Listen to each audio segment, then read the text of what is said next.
Bismillahirrahmanirrahim. Assalamualaikum warahmatullahi wabarakatuh. Halo Sobat IMTM, selamat datang di podcast Origami, obrolan ringan, gaul, dan islami. Bersama saya, Zahida Munifa, yang akan membersamai teman-teman semua dalam beberapa menit ke depan. Nah, di podcast ketiga kali ini, kami akan membahas seputar Qiraatul Kutub. Saat ini telah hadir di tengah-tengah kita semua seorang narasumber yang akan mengupas dan membahas tentang tema tersebut. Beliau adalah seorang dosen PUTM yang telah mengampu mata kuliah Nahwu Shorof selama lebih dari 5 tahun. Bersama seorang istri dan kedua anaknya, beliau tinggal di kampus PUTM, tepatnya di Jalan Loanu, Mergangsan, Kota Yogyakarta. Sekaligus diamanahi sebagai Kepala Pamong Asrama di kampus PUTM Putri Loanu. Baiklah, tanpa berpanjang kata, marilah kita sambut bintang tamu spesial kita, Al Ustadz Asep Rahmat Fauzi, STHI. Assalamualaikum Ustadz. Waalaikumsalam. Bagaimana kabarnya Ustadz? Alhamdulillah. Kita gimana kabarnya? Alhamdulillah baik juga Ustadz. Apa tema kita? Tema kita saat ini tentang Qiraatul Kutub Ustadz. Ya. Ya, nah, tadi kan sempat saya katakan bahwa Ustadz telah mengajar di kampus PUTM selama lebih dari 5 tahun ya Ustadz ya, mengajar pada kuliah Nahwu Shorof. Kurang lebih. Ya. Nah, berdasarkan pengalaman Ustadz, menurut Ustadz, adakah hubungan antara pelajaran Nahwu Shorof dengan Qiraatul Kutub ini? Dan mungkin bagi teman-teman yang menonton dan melihat video ini, mungkin beberapa belum tahu sebenarnya Qiraatul Kutub sendiri itu apa sih Ustadz? Baik. Ya, bismillah. Alhamdulillah, syukur kita. Salatu wassalamu ala Rasulullah. Baik. Berarti Qiraatul Kutub ya. Ya. Qiraatul Kutub ini adalah satu keterampilan dalam bahasa sebenarnya. Ya, dalam bahasa kaidahnya ya apa dalam ilmiahnya disebut sebagai maharatul qiraah.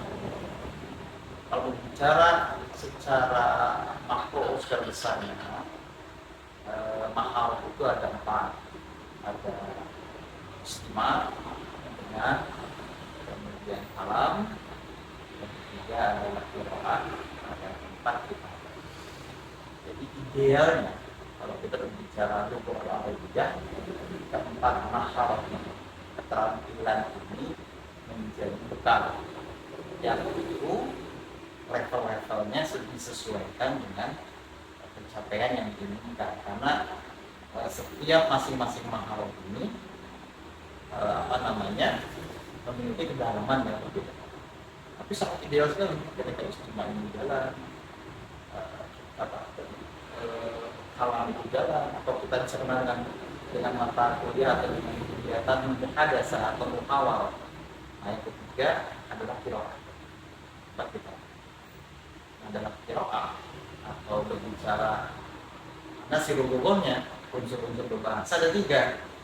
Yang dasar itu mufradat, yang kedua itu linguistik atau qawaidul lughah. Nah, nyambungkan berarti antara nasirul lughah dengan mafhumul lughah.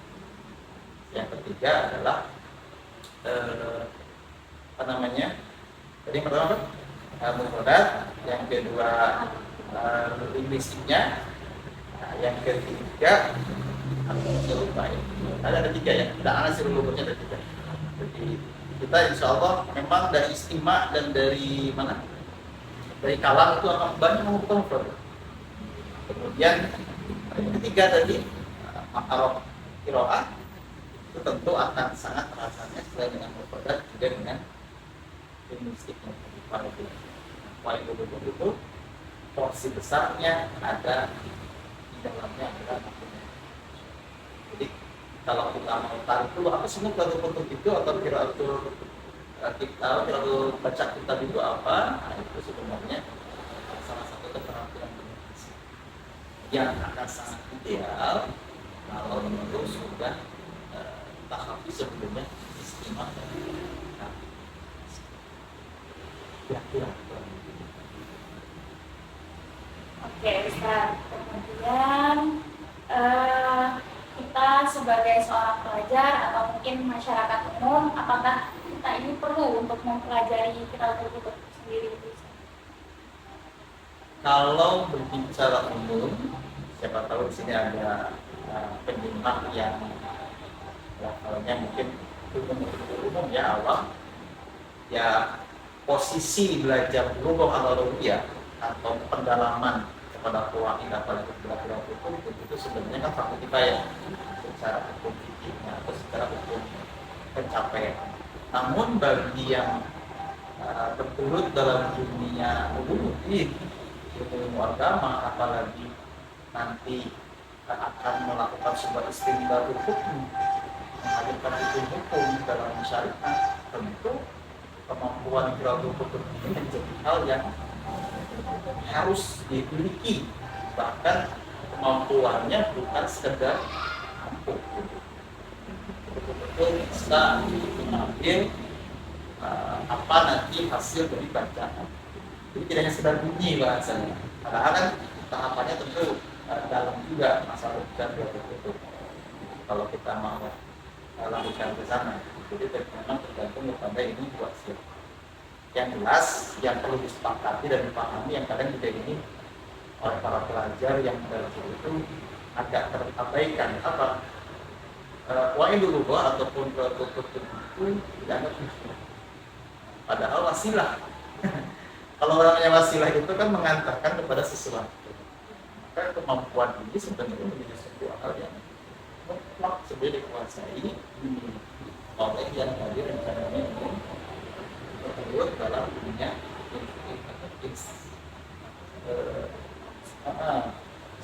istimbat hukum. Oke. Tadi sudah Ustaz paparkan mengenai pengertian dan juga urgensitas dari pembelajaran kitab kutub itu sendiri. Kemudian, adakah manfaat yang bisa kita peroleh dari pembelajaran kitab kutub ini? Jelas, kalau masalah manfaat banyak hal tentu ya. Kalau kita nanti masuk ke dalam literatur hasanah Islam, peninggalan ataupun warisan dari ulama kita kan luar biasa sekali. Kitab kutub itu bukan milik dominan yang akan membahas lughah sebenarnya. Itu jelas kalau lughah pasti kitab kutub. Tapi kan sebenarnya kemampuan ini pun harus dimiliki dan menjadi hadir kebermanfaatannya untuk yang mau mengkaji misalnya sirah, mengkaji fikih, mengkaji ilmu alat yang lain juga sekalipun itu. Nah itu sangat diperlukan untuk makanya nanti ketika memang jalur kutub ini menjadi sebuah aktivitas yang diwasilahkan di sana, ada perbedaan kedalaman materi yang tentu jelas karena kan ilmu Islam itu luar biasa dan itu terekam hasanah kita pulang sangat bermanfaat. Bahkan kami sering guyon beberapa kebetulan selain PUTM kami juga pernah memfasilitasi teman-teman yang punya ilmu yang terkait pada bahasa Arab. Sebenarnya kayak kedokteran, kemudian ilmu politik itu juga sangat penting sebenarnya bahasa Arab. Ilmu khusus juga kitab kutub untuk Arab. Karena tadi ulama-ulama kita menyimpan ilmu itu dalam bahasa Arab. Sebenarnya kemampuan bahasa Arab ini ada, maka keilmuan itu akan berkembang. Nah, jadi kita tidak kehilangan referensi sebenarnya. Tidak sedikit sebenarnya ulama-ulama kita sudah menemukan ilmu-ilmu yang sekarang kita kenal dengan penelitian barat. Contoh seperti ilmu sosiologi ya. Sosiologi kan kesannya umum, gitu. Padahal sebenarnya ulama kita metode melakukan maestronya mukadimah yang kita tahu itu kan pasti berawal gitu. Ya walaupun sekarang sudah yang gimana yang mungkin ya ada yang Inggris ada yang apa, tapi alhamdulillah kalau kita bisa gitu, kita bisa mengakses dan referensi utama yaitu bahasa Arab yang dimana itu terkait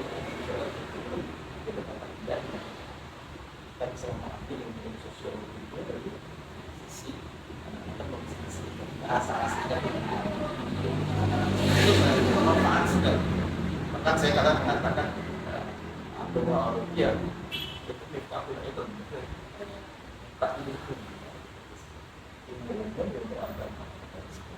yang sekarang kita caranya bisa begitu kan hukum agama nah, sebenarnya ulama-ulama kita merangkum itu dalam kitab-kitab. Nah, gimana teman-teman setelah mendengarkan banyaknya manfaat yang bisa kita dapat dari pembelajaran literatur kutub ini, apakah teman-teman mulai tertarik nih untuk mempelajari literatur kutub? Dan mungkin bagi seorang pemula, Ustaz, adakah tahapan-tahapan awal atau tahapan-tahapan dasar apa yang harus dilakukan untuk mempelajari literatur kutub ini? Baik. Kalau mampu menemukan wahana yang sangat nyaman, ya bagus tadi mahalnya ditempuh, skema awalnya, dasarnya sampai matang. Insya Allah kalau Mbak di kalangan pesantren sudah sangat familiar dengan istilah daur kulubnya nanti muncul tuh. Nah, tetapi ketika wahana itu tidak ada, wahana itu belum muncul, wahana itu masih jauh dari lingkungan kita, ya bolehlah kita lompat langsung ke maharah yang ketiga, yaitu qiraah misalnya. Nah tentu kalau sudah maharah qiraahnya ini ada, karena si rumusnya tadi penuhi, ya. Mengumpulkan mufradatnya, kemudian kemampuan linguistiknya atau kuantifikasinya itu harus dibuat.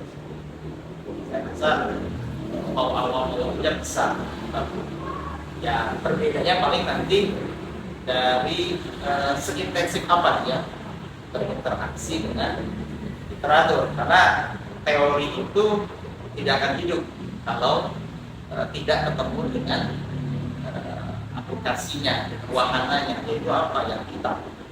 Jadi memang nanti intinya harus ke situ. Makanya sekali lagi yang harus dipahami oleh siapapun yang ingin belajar katakanlah apa itu buku atau kutub, itu memang itu harus diaknya nyewasin.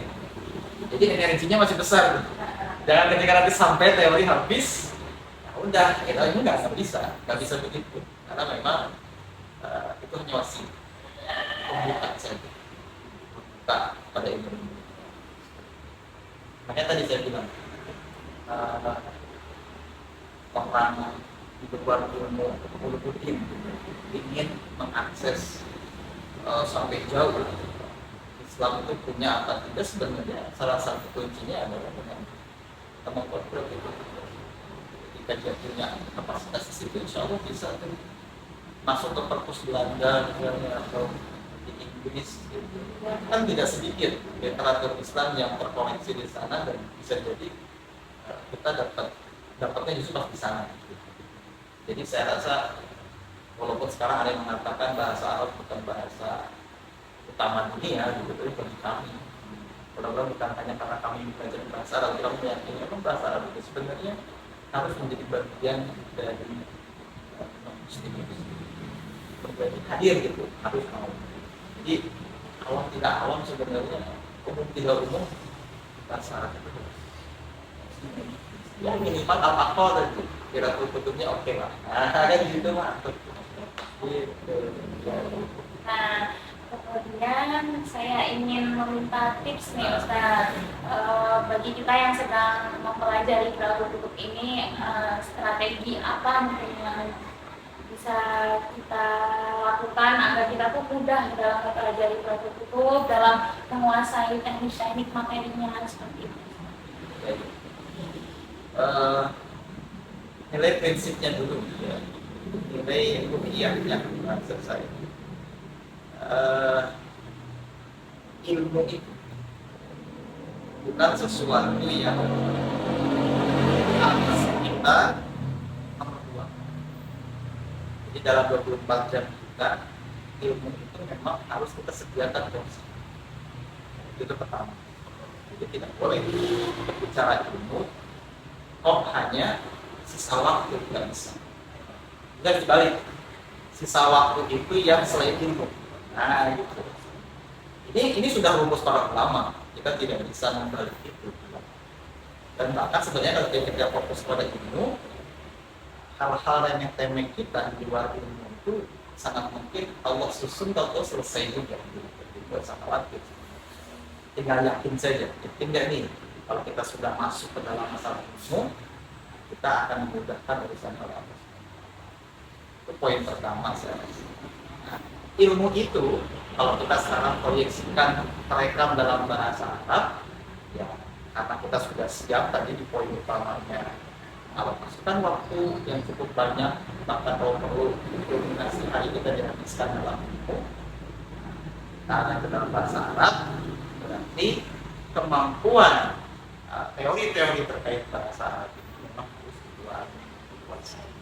Nah, secara idealnya sebenarnya kita kuasai untuk awalan adalah buku-buku dasar yang merangkum itu semua. Jadi kita punya gambaran utuh terkait bahasa Arab atau Kuani dulu yang jadi bahan kita untuk berbagai itu bahasanya sebanyak apa sih?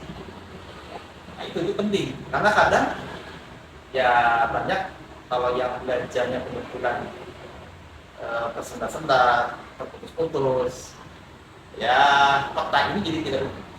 Jadi peta materi, peta bahasa harus dilakukan sekuasa. A sampai Z itu tahu.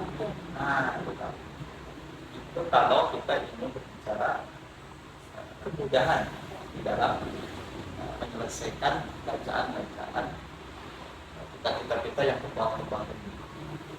Jadi karena begini nanti endingnya, dan mungkin kalian tidak terasa gitu oleh para pengikut ini. Ketika masuk ke dalam titik jenuhnya itu sebenarnya bukan masalah jenuh bahasa, tapi nggak ketemu kedudukannya ini apa gitu ya. Apa ini lah. Ketika mentok di situ dan semangat yang pertama poin tadi kita tidak hadir, maka akan berimbas kepada saya berhenti dah. Nah, ketika itu sudah terjadi ya mau tidak mau endingnya adalah kalau berbicara terlalu dari tidak itu pasti akan mengeluarkan. Padahal sebenarnya kalau kita bisa tadi pertama sampai Z menguasai, lebih teknisnya lagi nanti kita membagi mana kedudukan yang selalu muncul, yang wajib muncul, mana yang tidak. Nah, ini lebih teknis lagi nih. Kalau ini kita sudah bisa, insya Allah baca kita lebih nyaman. Kalau bahasa saya sering tak dulu ini santri-santri itu, kalau bisa duduk berjam-jam, duduk sendiri, jangan mengerjaan, bukan barang-barang orang, duduk sendiri 3 jam, 5 jam, itu menyelesaikan bacaan kita. Nah, berarti kita sudah berjam. Tapi kalau tidak, itu dilakukan. Saya sudah mengatakan, oh berarti belum tidak perlu dilakukan. Karena sebenarnya itu tinggal nanti. Jadi ada petanya sebenarnya Mbak. Mana yang harus muncul, mana yang. Nah, ini kan bisa memetakan ini ketika A sampai Z tentang bahasa itu sudah dikuasai. Kalau dulu, dan sertai. Ibarat program dari sinyal. Berarti kan kelihatan tuh rutenya kemana. Gitu. Padahal kalau kita sinyalnya ada, mapnya aplikasinya ada, kita klik, kita ekspansi. Yang seperti apa buat hanya lancar, nikmat bekerja itu cukup dengan sering. Makanya kan poin awal waktu sehari itu untuk ilmu itu insya Allah nanti tidak kita akan ya paling adaptasinya hanya sekali 2 kali 3 baca. Terusnya gimana sih gayanya? Sebenarnya mengawali tulisan dengan jumlah gaya, itu nanti gayanya itu penulis itu. Ada yang senang gayanya contoh istimewa. Berarti itu pertanyaan. Kuasai A sampai Z, lalu dari A sampai Z ini mana yang utama, yang akan selalu muncul, mana yang tidak. Itu kan kadang muncul, kadang tidak. Itu tentu akan sangat paham kalau terus-terusan.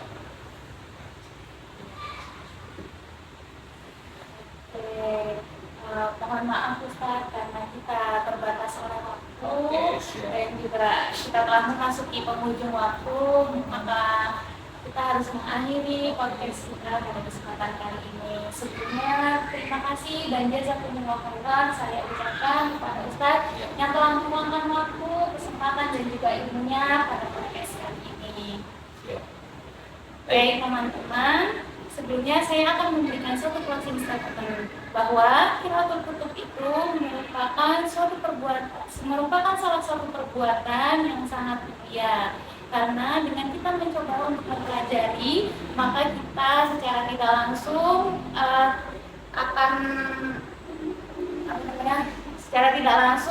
akan menambah wawasan tentang ilmu keagamaan kita, dan insya Allah itu akan memperkuat keimanan kita. Nah, demikianlah podcast kita pada kesempatan kali ini. Sampai jumpa di podcast selanjutnya. Bagi teman-teman yang memiliki pengalaman dalam membaca kitab ataupun ingin memberikan komentar, pertanyaan, kritik dan saran, bisa langsung komen di kolom komentar ya. Saya sebagai pembawa acara mohon pamit undur diri. Hayatul Fata bil ilmi wa tuqah. Wassalamualaikum warahmatullahi wabarakatuh.